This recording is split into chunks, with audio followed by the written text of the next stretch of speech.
There is an underlying assumption in financial accounting that the entity is a going concern.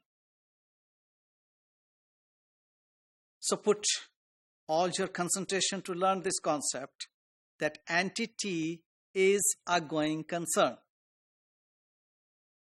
So this assumption means that the entity will remain in its existence for the foreseeable future. And we don't have any planning or any indication even that the operations of the entity would be curtailed, or the entity for which we are doing accounting would be sold out.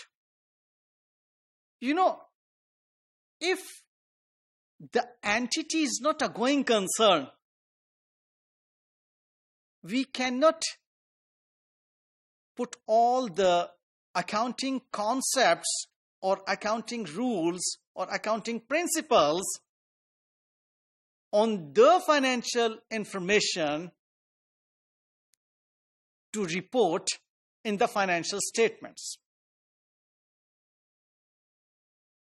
So this basic underlying assumption that the entity is a going concern should be over there. Examples where we see that the entity is not a going concern are very important to learn, which include that significant trading losses are being incurred for several years. The business is running in losses for years over years. What does it show? That the business will not survive anymore. So means the business is not a going concern.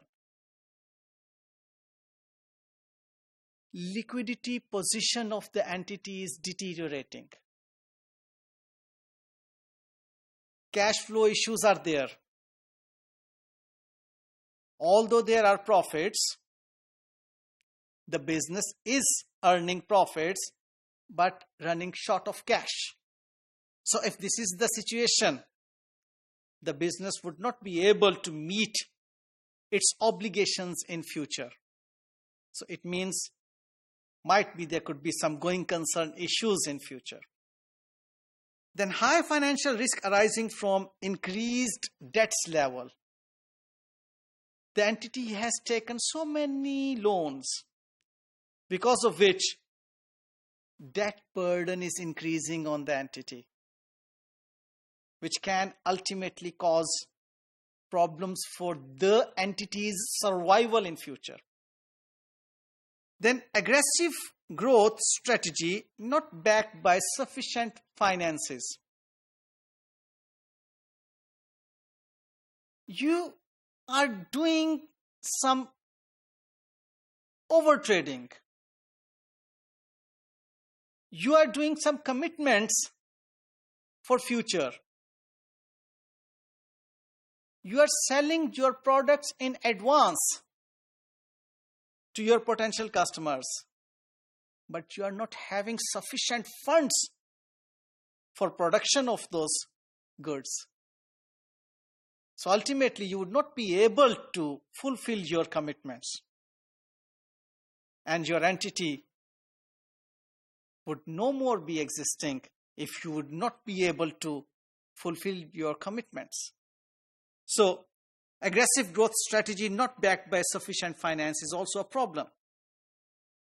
Then serious litigations against your entity. People have sued your organization.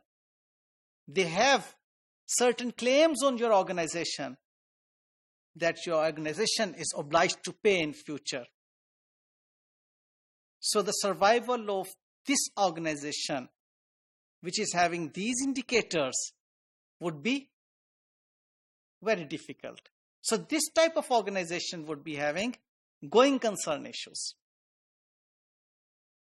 So inability of a company to develop a new range of commercially successful products. The market is demanding something new, something changed, something up to the mark, but your organization is not able to produce that. Again, you would be having serious future problems that will ultimately hit your going concern assumption. And bankruptcy of your major customers, the customer from which you are expecting inflow of cash flow, that customer is bankrupt now. From where you will receive cash? So again, this is a very serious indicator of being an entity facing issues of going concern. So important tips that you have to remember over here, that accounting principles cannot be applied if entity is not a going concern. For example, you have paid for some asset. Asset means that there will be a probable inflow of economic benefits in future, but the going concern assumption is not there. So means you cannot apply the principle of recognizing that expenditure as an asset in your financial reports. Reporting requirements would be different if entity is not a going concern. So the reporting requirements if an entity is a going concern would be different. Whereas if an entity is no more a going concern, then you will see that what you can realize at the same time today from your assets and how much you have to pay to settle your obligations today. So the assumptions would altogether be different if the entity is not a going concern. Thank you.